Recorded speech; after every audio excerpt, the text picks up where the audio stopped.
Aleluia. Quero repartir com vocês nesta manhã. Fala assim: as sutilezas do orgulho. Você é orgulhoso? Você é orgulhosa? O que você acha? Eu não, pastor, de jeito nenhum.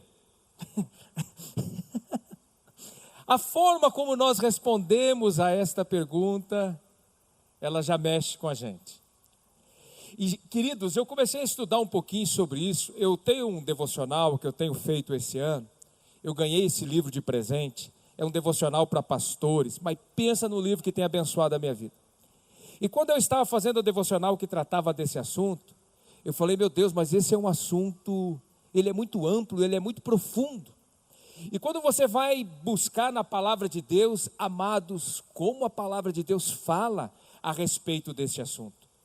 E como Deus se importa que nós venhamos a entender os perigos de cairmos, né, na cilada, nas ciladas que o diabo arma, sem nós percebermos, né, a gente vai caindo, a gente vai ficando amarrado por esse bichinho chamado orgulho. E eu quero, né, poder repartir algumas coisas com vocês nesta manhã, daquilo que o Espírito Santo ministrou ao meu coração. As sutilezas do orgulho, é algo tão sutil, que vai chegando aos pouquinhos perto de nós, e eu descobri que tem vários tipos de pessoas orgulhosas. Tem dois tipos que se destacam, assim de uma forma muito especial.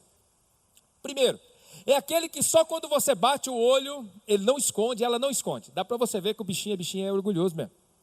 Pelo jeito que se porta, pelo jeito que fala, é metido. Você conhece gente metido? Daquele jeito mesmo. E tem aqueles que o negócio está enrustido.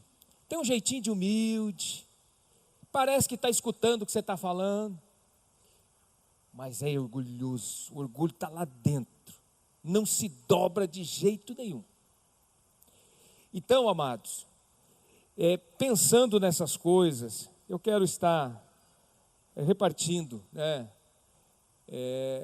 essa porção da palavra de Deus com vocês nesta manhã, e o Espírito Santo tem falado muito comigo. Eu preciso aprender isso cada vez mais, vigiar cada vez mais, e eu penso que cada um de nós precisamos também cuidar muito com relação a este assunto, que realmente é um assunto muito relevante dentro da palavra de Deus. Jeremias capítulo 48, verso 29 e verso 30. É muito interessante quando você vai chegando no final do livro de Jeremias. Jeremias, ele começa a profetizar contra várias nações. Ele vai profetizando contra Edom, ele vai profetizando contra a Arábia, ele vai profetizando contra o Egito, ele vai profetizando contra a Babilônia, e em todas essas profecias que ele vai falando, direcionado pelo Espírito Santo de Deus, ele vai falando a respeito de que essas nações eram orgulhosas, elas eram soberbas. E quando ele chega no final do livro de Jeremias, ele vai profetizar contra Jerusalém, ele vai profetizar contra Judá, por conta do mesmo princípio também, o princípio do orgulho. Então nós vemos que o orgulho vai levar à queda, o orgulho vai nos levar a um caminho muito perigoso. Jeremias 48, verso 29 e verso 30. Eu vou ler na minha tradução, eu acho que é a mesma que está ali, deixa eu ver, é a mesma. Temos ouvido do orgulho de Moabe, da sua extrema arrogância, do seu orgulho e soberba, e do seu espírito de superioridade.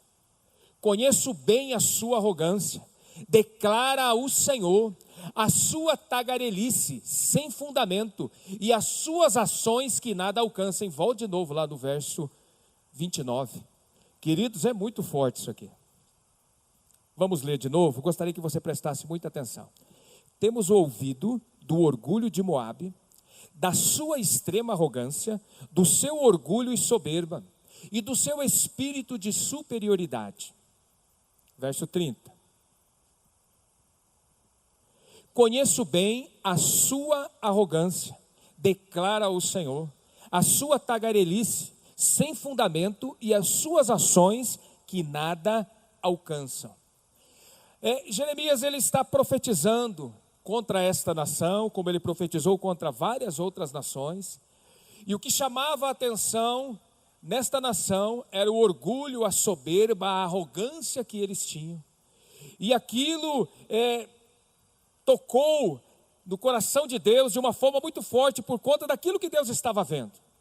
Coisas tão ruins que Deus estava vendo na vida daquele povo, um povo orgulhoso, um povo arrogante, um povo metido, um povo soberbo, um povo que se achava melhor que os outros, um povo que não tinha compaixão no seu coração. Deus não se agrada desse tipo de atitude.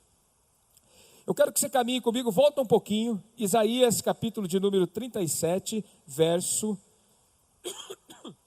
28 e verso 29. Isaías capítulo 37, verso 28 e verso 29.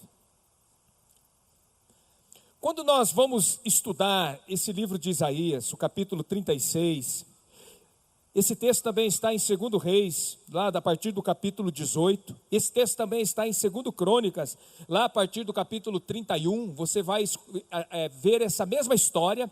Esta mesma história, ela se repete nesses 3 livros, tanto em 2 Reis, quanto em 2 Crônicas, quanto também no livro de Isaías. Vai contar sobre a vida de um homem, de um rei, o rei da Síria, chamado Senaqueribe. Um rei extremamente orgulhoso, um rei extremamente soberbo, um rei que se achava, a última Coca-Cola do deserto. E esse rei agora ele chega diante de Jerusalém, ele manda recados a Ezequias, e ele fala que por conta da força que ele tem, do exército que ele tem, ele já tem tomado, só estou resumindo a história para você, ele já tem tomado, se apossado de tantos reinos, ele já tem destronado tantos reis, e agora chegou a vez do povo de Deus. E ele manda um recado a Ezequias, e um recado bem arrogante, dizendo: olha, não adianta você confiar nessas muralhas que vocês têm, não adianta você confiar no seu exército. E ele vai falando que não adianta Ezequias buscar ajuda, mas aí ele chega no extremo de dizer: também não adianta, ó rei Ezequias, você confiar nesse Deus que você serve. Não adianta você confiar nesse Deus. Em outras palavras, eu estou aqui com o meu exército e nada vai me deter. Alguém orgulhoso, soberbo, arrogante. Agora olha só a resposta que Deus dá a Senaqueribe através da vida do profeta Isaías, falando a Ezequias. Ezequias foi, ele orou com o povo, se humilhar diante de Deus, falou: Senhor, nós não podemos, como que nós vamos guerrear contra esse exército tão poderoso? Senhor, tem misericórdia das nossas vidas. Mas olha o que Deus fala. Verso 28, falando a respeito de Senaqueribe: eu conheço o teu assentar, o teu sair e o teu entrar, e o teu furor contra mim. Por causa do teu furor contra mim e porque a tua arrogância subiu até os meus ouvidos, portanto, porei o meu anzol no teu nariz e o meu freio na tua boca, e te farei voltar pelo caminho de onde viestes. Amados, pessoas que agem com soberba e com arrogância vão ter um tratamento da parte de Deus como Senaqueribe teve. E se você ler de novo esses versículos, e você ler todo o contexto da história, e você começar a observar as palavras que Deus usa aqui, nesses 2 versículos, você vai ver que o Senhor fica profundamente irado com pessoas orgulhosas, pessoas arrogantes, pessoas soberbas. Mas eu conheço o teu assentar, o teu sair e o teu entrar. Deus conhece as coisas que estão no íntimo do nosso coração. Deus sabe das nossas atitudes, daquilo que nós fazemos, da forma como nós fazemos. Ele conhece, os nossos pensamentos. Ele sabe que muitas vezes nós ficamos irados, nós ficamos bravos, às vezes nós não falamos, mas aquilo está dentro de nós, e muitas vezes até contra Deus, contra coisas que acontecem na nossa vida. Ele conhece esse furor que está dentro do nosso coração, que muitas vezes nós não externamos, mas ele está lá dentro. Deus conhece tudo isso. Deus conhece o que se passa no íntimo da nossa alma.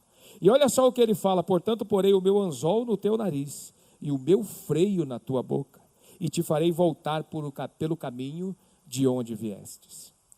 Sabe, amados, pensando nesses textos e em tantos outros que nós temos, eu fico pensando o quanto que nós precisamos cuidar e estar atentos com comentários que fazemos, com atitudes que temos, como Deus precisa nos ajudar a vencermos esse pecado, esse vírus chamado de orgulho.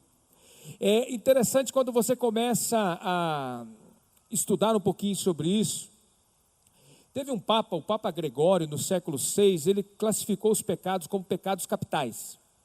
E ele classificou esses pecados como 7 pecados capitais. E nesses 7 pecados capitais, ele coloca o orgulho em primeiro lugar. O orgulho, ódio, inveja, impureza, gula, preguiça e avareza. Ele fala que esses são os 7 pecados capitais. Não que tenha pecado pequeno ou pecado grande. Mas por que ele coloca o orgulho como o primeiro? Porque a maioria dos outros pecados vai ter origem no orgulho. A maioria das coisas ruins que acontecem na nossa vida tem origem no orgulho. Nós já vamos ver um pouquinho sobre isso. Depois, um pouquinho mais para frente, Tomás de Aquino, ele pega e ele mexe mais um pouquinho nesses pecados capitais e ele coloca a luxúria no lugar da impureza. Ele muda a impureza por luxúria. Mas, na verdade, pecado é pecado.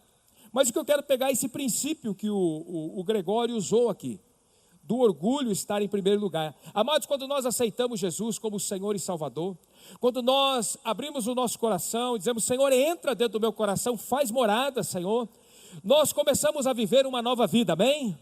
E eu sei que muitos aqui têm experimentado isso. Muitos aqui tinham uma vida regada por álcool, drogas, uma vida promíscua, mas hoje você tem servido ao Senhor, Deus tem feito coisas tremendas e maravilhosas na sua vida. Você é uma nova criatura em Cristo Jesus. E glória a Deus por isso. Mas nesta nossa caminhada cristã, aonde nós estamos abrindo cada dia mais mão do velho homem para viver uma nova vida em Cristo, nós precisamos combater todos os dias para que a velha natureza não volte de novo a nos dominar. E a velha natureza, ela sempre vai querer voltar.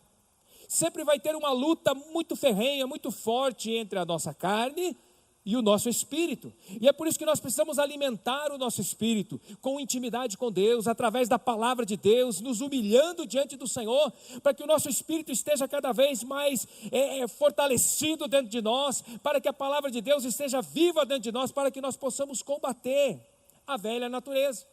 E a velha natureza vai vir através do orgulho. Eu não preciso ir tanto na igreja. Para que todo domingo na igreja? Eu posso buscar Deus em casa. O que é isso, queridos? É orgulho. Você está achando que você já está bom o suficiente, que agora não precisa congregar. Que agora só... Não que você não possa buscar a Deus na sua casa, você não só pode, como deve, ter o seu tempo com Deus. Mas olha como é lindo poder estar reunido como família de Deus. Fala para a pessoa que está do seu lado, que bom que você está aqui. Que bom que você está aqui, meu irmão. Que bom que você está aqui, minha irmã. Então nós temos esta luta. Esse mal perigoso, chamado orgulho, ele vai minando o nosso relacionamento com Deus. Eu não preciso ler tanta Bíblia, afinal de contas, nesses anos de conversa, queridos, eu tenho 32 anos que eu sirvo ao Senhor.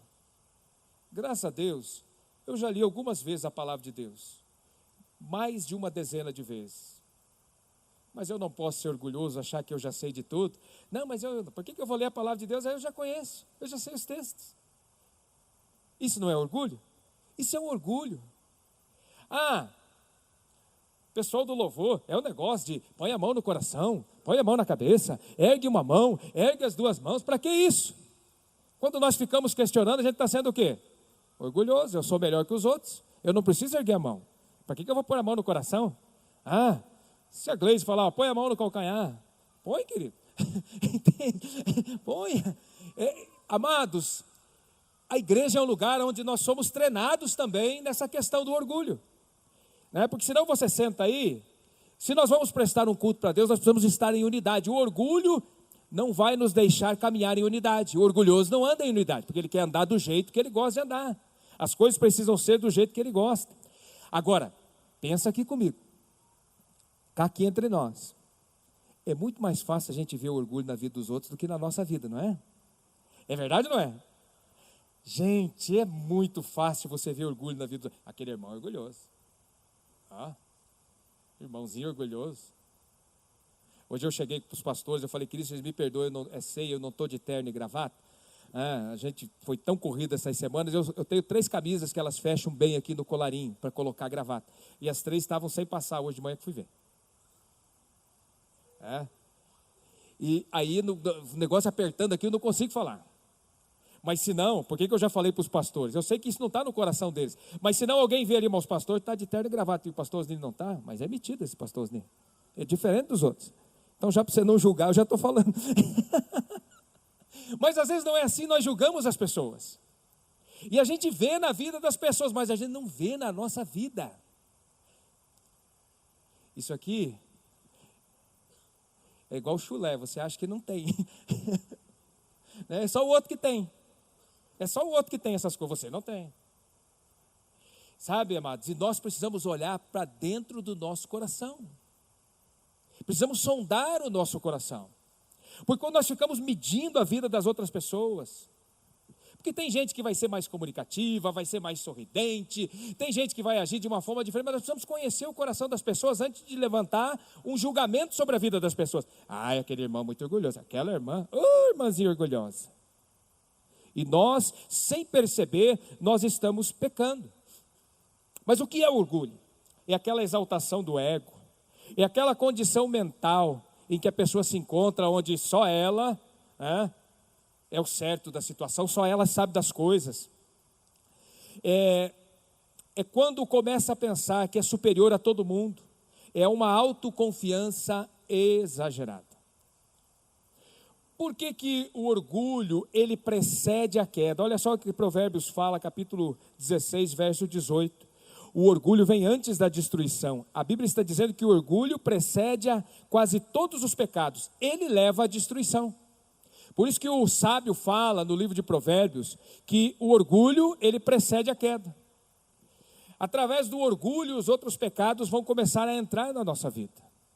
Através de uma atitude de orgulho, a gente não vai buscar conselho. Através de uma atitude de orgulho, o casal está numa situação muito difícil, mas aquele homem, ele não vai buscar ajuda, aquela mulher não vai buscar ajuda. Através de uma atitude de orgulho, a pessoa não busca ajuda, oração, olha, me ajude, esteja orando por mim, eu preciso que você me ajude, me aconselhe, eu preciso largar desse vício. Não, quando eu quiser eu largo. Já escutou isso? Eu já escutei muitas vezes. Não, pastor, quando eu quiser eu paro. Não para não, queridos, porque tem orgulho no coração, acha que é autossuficiente, então não vai conseguir parar de forma alguma. A Bíblia também diz em Provérbios 16, 5, que o Senhor abomina os orgulhosos de coração. Sem dúvida eles serão punidos. E Provérbios 29 e 23 nós lemos que o orgulho do homem vai acabar o humilhando. Foi o que aconteceu com Senaqueribe. Extremamente orgulhoso. E ele foi humilhado. O anjo de Deus passou no arraial dos assírios. 185 mil homens morreram naquela noite. O anjo matou. E quando o rei acordou com aqueles que o anjo tinha deixado vivo, eles olharam aquela cena e eles foram tremendamente humilhados. Aquele rei voltou para o seu país, ele estava lá no templo adorando aqueles demônios, e quando ele estava lá no templo adorando aqueles demônios, os deuses que os assírios serviam, os 2 filhos dele entraram e o mataram. Foi um homem que foi humilhado por conta do orgulho, da soberba do seu coração. Olha que fim trágico. E tantas outras coisas que vão acontecendo quando nós não prestamos atenção. Veja só, alguns sintomas de uma pessoa orgulhosa. Tem um amor próprio exagerado. Tem um senso de superioridade pessoal. Ele é o bom, faz tudo sozinho. Ninguém faz como ele ou como ela. Não precisa da ajuda de ninguém. Vai prestando atenção e ver se você está encaixando em alguma coisa. Irmão, posso te ajudar? Não precisa não. Eu dou conta desse negócio aqui. Deixa comigo. Tá? Melhor você não ajudar, porque senão você vai acabar atrapalhando. Você não sabe fazer direito. Deixa que eu faço. É arrogante. O orgulhoso não gosta de pedir licença, sabia? Ele não gosta muito de usar essa palavra. Licença, por favor. Ele vai atropelando todo mundo. Rapaz, você não viu que eu estava aqui? Mas você não viu que eu estou trabalhando? Você não pode sair da frente? Mas você não pode pedir licença? E até eu posso, mas eu estou trabalhando, estou fazendo negócio, você não está. Orgulho. Sem perceber, são atitudes de orgulho. O orgulhoso não gosta de falar a palavrinha, por favor, traz um copo de água para mim. Por favor, você pode me ajudar? Traga um copo de água para mim.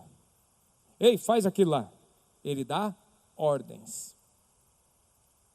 Está encaixando em alguma coisa aí? O Espírito Santo me pegou no monte aqui. Falei, Deus do céu, me ajuda. Não gosta de dar explicações. Orgulhoso não gosta de explicar as coisas. Ah, por que eu tenho que explicar? Você já não entendeu? Tira as orelhinhas da frente e joga para trás que você vai entender. Orgulhoso tem muito disso. Porque como ele acha que ele sabe de tudo, ele acha que as pessoas têm que saber também. E se ele tiver que explicar a respeito de algo, fica indignado. Mas por que eu tenho que explicar? Se eu estou fazendo, porque eu sei o que eu estou fazendo. É ostentação. Nariz empinado. Gente, você já conversou com alguém assim? Tudo dele é melhor. Tudo que você vai falar. O carro dele é o melhor. O lugar onde ele trabalha é o melhor. Tudo que ele faz é melhor do que aquilo que você faz, ou ela. Tudo. Até a enfermidade. Irmão, estou com a dor aqui. Rapaz, isso aí não é nada. Se você soubesse da minha dor. Cara, isso que é dor.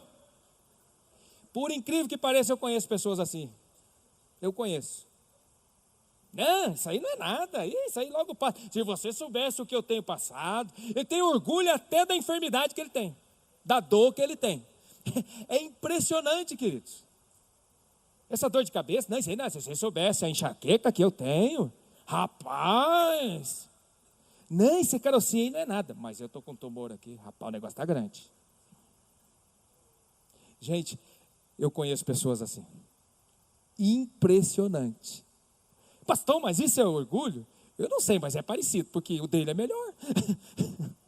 O dele é sempre melhor, é mais prejudicial. É impressionante, amados. Impressionante. Então, se nós não cuidarmos, nós somos traídos pela nossa língua. A pastora Sinorá falou na quarta-feira a respeito disso. O pastor Eibe também nos ensinou a respeito da nossa boca. Se nós não cuidarmos, as nossas palavras vão demonstrando quem nós somos. Orgulhoso é aquele que você dá um conselho. A pessoa vem te pedir um conselho. Ela senta com você. Olha, eu gostaria de um conselho nessa área. Pois não, ele fala, ela fala. E aí, você direciona, olha, se eu fosse você, eu caminhava por aqui, eu fazia assim, tá? Ah, tá bom, muito obrigado. Sai dali, mas não faz nada daquilo que você falou. Não faz nada. Não faz. Faz do seu jeito. O que é isso? É orgulho. Vai fazer um negócio, o que você acha desse negócio? Olha, eu acho que você não deveria fazer por conta disso, devia esperar um pouquinho, sai dali, vai e faz o negócio. Aí depois vem conversar, pastor, ora por mim, aquele negócio não deu certo, tá? Falei, mas eu achei melhor fazer. O que é isso? É orgulho, porque se não quer ouvir conselho, então não vai buscar conselho. Se vai buscar conselho é para seguir o conselho, não é? Não é isso? Gente, isso é orgulho no coração. Sabe por que às vezes a gente vai? Porque a gente quer que aquilo que a pessoa vai falar venha de encontro com aquilo que a gente quer fazer. A gente só quer isso. Só quer isso. E eu conheço pessoas, esses dias eu vi uma situação, essa pessoa buscou um conselho comigo, depois ela buscou um conselho com a minha esposa, e depois eu vi ela buscando o mesmo conselho com o pastor Dilon. Ela queria ver se as três coisas batiam, porque ela estava tentando buscar algo que fosse de encontro àquilo que ela queria. O que é isso? É orgulho. É orgulho. Ela sabe o que vai precisar escutar, ela já sabe a direção, aquilo que Deus quer da sua vida, mas o orgulho não a deixa, ou não o deixa caminhar e buscar o melhor de Deus para a sua vida. Meu Deus, como as horas passam rápido. Pessoa orgulhosa, pouco ouve e muito fala. Não gosta de ouvir, mas gosta de falar que está certo. Gosta de justificar. Tudo isso e mais outras coisas que nós poderíamos falar são sintomas desse bichinho chamado orgulho, que nós precisamos cuidar tanto, precisamos sondar o nosso coração. Às vezes você está dirigindo, eu viajei esse final de semana, nós fomos sexta-feira com a Rosângela, fomos ministrar numa igreja em Santa Catarina, voltamos ontem à noite, e aí dirigindo, a Rosângela falou, cuidado, o cara está parando lá na frente. Eu falei, poxa, é mesmo. Mas o orgulhoso não gosta de ouvir isso. Eu estou dirigindo. Eu sei o que eu faço. Não preciso de copiloto. Às vezes o copiloto eu sei que atrapalha um pouquinho também, né? Porque tem gente que fica... E você olha, está até freando junto. E acelera e freia. Eu lembro uma vez, pastor Elias, não sei se vai lembrar, nós fomos para São Paulo. E essa serra de registro aqui, você que já viajou para aqueles lados ali, o negócio ali é meio tenso. E o pastor Elias estava do meu lado na frente, e ali os caminhões passam lambendo, né? E eu estava ali subindo a serra, e eu dei uma olhadinha de lado do Elias, estava assim, né? Só que ele não falou nada, não sei o que ele pensou, mas ele não falou nada. Ele estava ali, ele estava bem desse jeito assim, ó. Olhão regalado, e os caminhões, e eu subindo aquela serra ali. Aí ele só fez um comentário, rapaz, os caminhões aqui passam bem do ladinho, né? Parece que vai pegar a gente. Eu falei, mas vamos lá, vai dar certo. Vamos chegar lá no final da serra. Você sabia que orgulhoso é palpiteiro? Palpiteiro no último. Palpiteiro no último. Porque como ele acha que ele sabe das coisas, ele sempre vai dar palpite. Algumas coisas dá para aproveitar, mas... Uma igreja orgulhosa é uma igreja miserável. Meu Deus, quando eu li isso aqui, eu falei, Jesus, tem misericórdia. Quando João escreve as cartas às 7 igrejas, tem uma especial que tem um tratamento da parte do Senhor, que é a igreja de Laodiceia. Apocalipse capítulo 3, do verso 17 ao verso 19. Apocalipse 3, do 17 ao 19. Era uma igreja que ostentava aquilo que tinha. Era uma igreja que tinha uma boa posição financeira. Então era uma igreja que achava que estava tudo bem, que tinha condições de fazer as coisas. E era uma igreja que estava saindo fora daquilo que era o propósito de Deus para a sua vida como igreja, como comunidade. E olha só, né, o que o texto nos diz. Olha só, rico sou e estou enriquecido, e de nada tenho falta. E não sabes, aqui o Senhor já falando, e não sabes que és um desgraçado e miserável, pobre e cego e nu. Aconselho-te que de mim compres ouro provado no fogo, para que te enriqueças, e roupas brancas para que te vistas, e não apareça a vergonha da tua nudez, e que unja os teus olhos com colírio, para que vejas. Eu repreendo e castigo todos a quanto amo. Sê, pois, zeloso e arrepende-te. Era uma igreja orgulhosa. Era uma igreja que se achava melhor que as outras. Então nós precisamos cuidar do nosso coração, mas como igreja precisamos sempre cuidar. O Senhor tem ministrado tanto aos nossos corações nesses dias a respeito dessas coisas, e graças a Deus por isso, né, temos nos humilhado e buscado ao Senhor, mas sempre precisamos estar nesse caminho.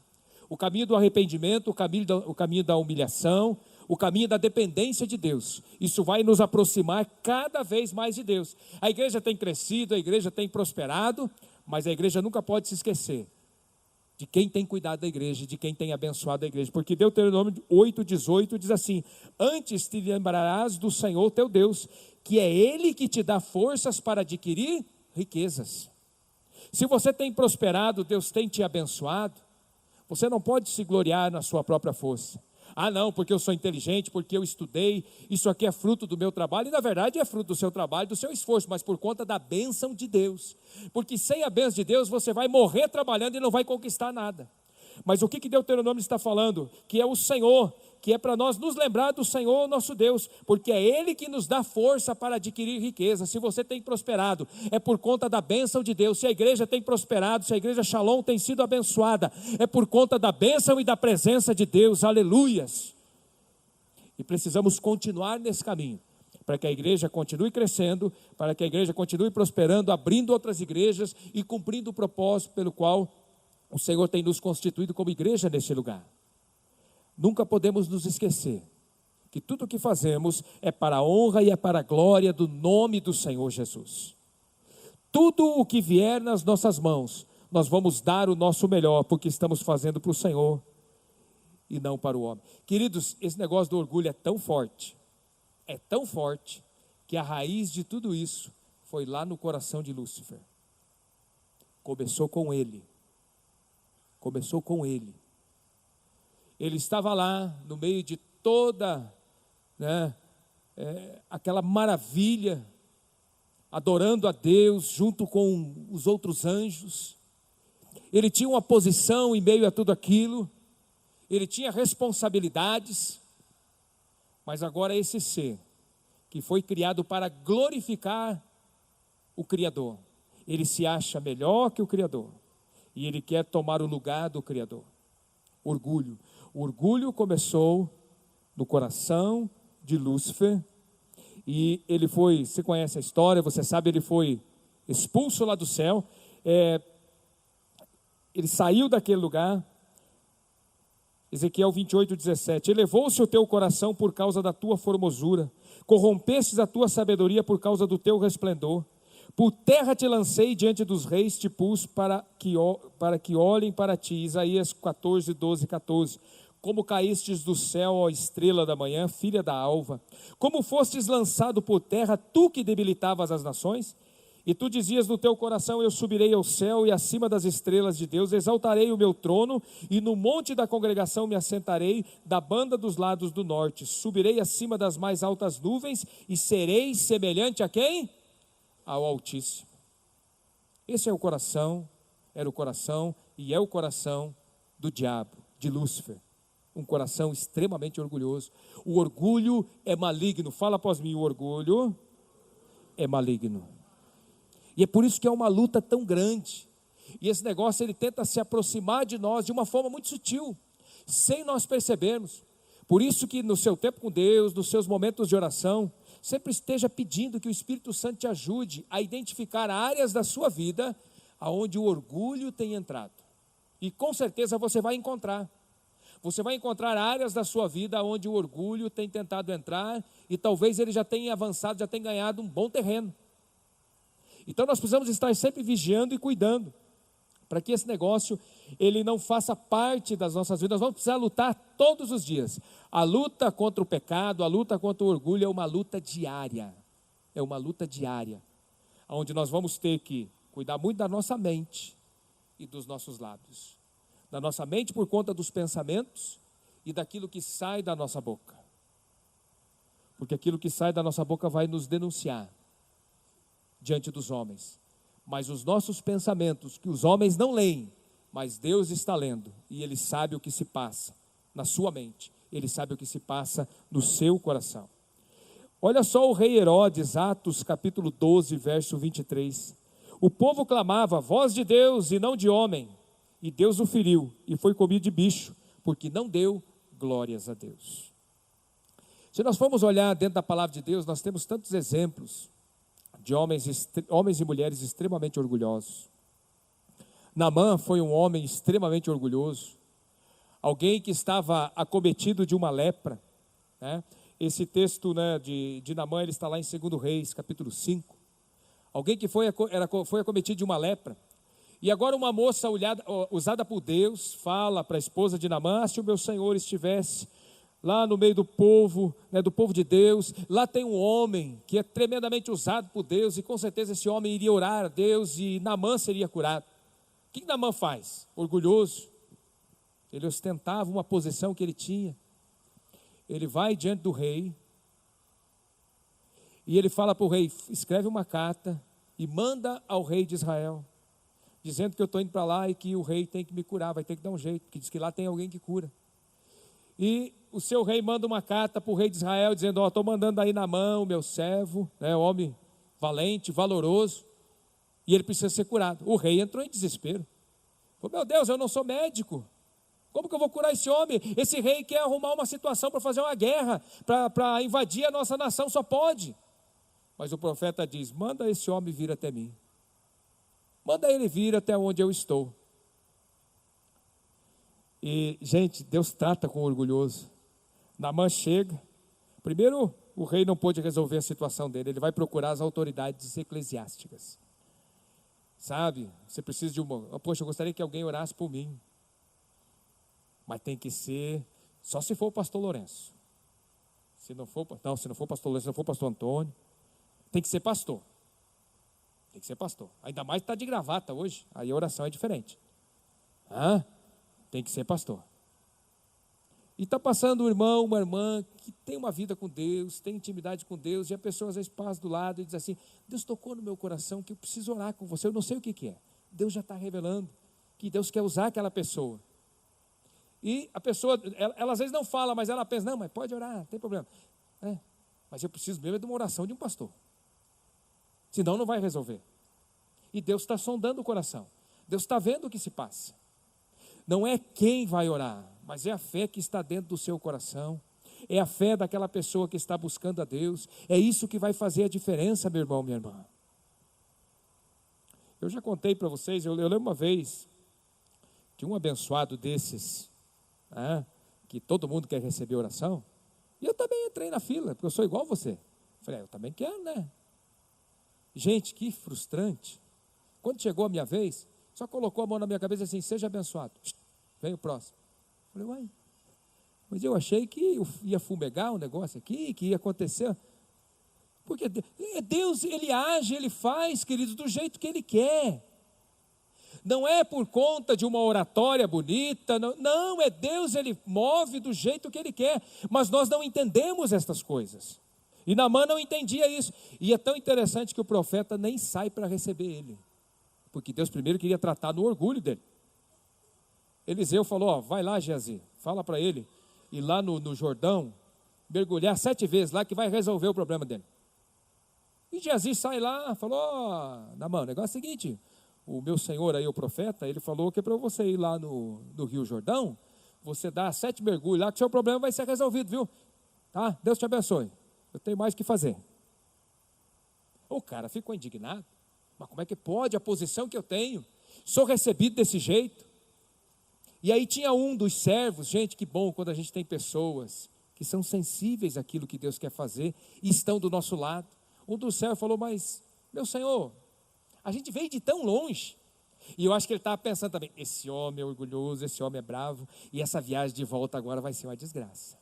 Esse cara vai ser uma viagem ruim. Então vamos ver se eu consigo ajudar de alguma forma. Ele falou: se ele te pedisse algo difícil, você não ia fazer? Claro que eu ia. Então, ele só pediu para você dar 7 mergulhos aqui no Ribeirão dos Padilha. Se você recebesse uma direção de Deus, vai ali no Ribeirão dos Padilha e nem dá para mergulhar naquele negócio lá, vai ter que deitar lá para se molhar.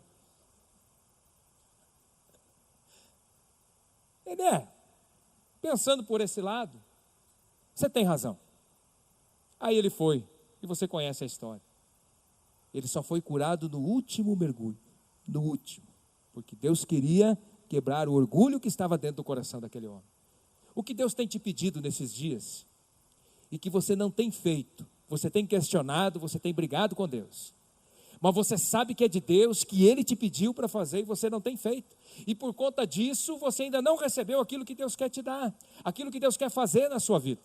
O pessoal da ceia pode ir já se preparando, pastor Zé Luiz. Eu não vou conseguir, nem vou entrar em outros assuntos aqui, que eu não vou conseguir desenvolver. Mas eu penso que quantos entenderam o princípio? Amém? Queridos, pensa em Faraó, um homem extremamente arrogante, Deus falando, Deus fazendo sinais, prodígios e maravilha, e ele ali endurecendo o coração. Pensa, na vida desses homens. O orgulho é algo que nós precisamos vencer. Queridos, muitas vezes nós não entendemos aquilo que Deus quer ministrar aos nossos corações com relação a acertar situações que temos com outras pessoas. Mateus capítulo 5, verso 23 e 24. Portanto, se trouxeres a tua oferta ao altar e aí te lembrares de que teu irmão tem alguma coisa contra ti, deixa ali diante do altar a tua oferta, vai e reconcilia-te primeiro com o teu irmão e depois vem e apresenta a tua oferta. O que o Senhor está falando? Mais importante que você trazer a sua oferta, trazer o seu dízimo, é você estar bem com a pessoa que está do seu lado. Mas o orgulho, ele nos impede de pedir perdão. O orgulho, ele nos impede de irmos de encontro a esta pessoa e falar: olha, eu errei contra você, eu quero pedir perdão, eu quero que você me perdoe, para que juntos possamos adorar a Deus, juntos possamos experimentar das grandezas do Senhor, das maravilhas do Senhor. Sabe, amados, o orgulho tem sido um mal dentro dos casamentos, dos relacionamentos das famílias. O orgulho tem prejudicado muitos, no seu emprego. O orgulho tem feito muitos crentes edificarem obras de palha. obras que não conseguem sustentar. O orgulho nos faz perder a graça de Deus. Tiago 4,6: antes dá a maior graça, portanto diz, Deus resiste aos soberbos, mas Ele dá graça aos humildes. O orgulho é um mal que nós precisamos vencer todos os dias. Eu quero te convidar a ficar em pé.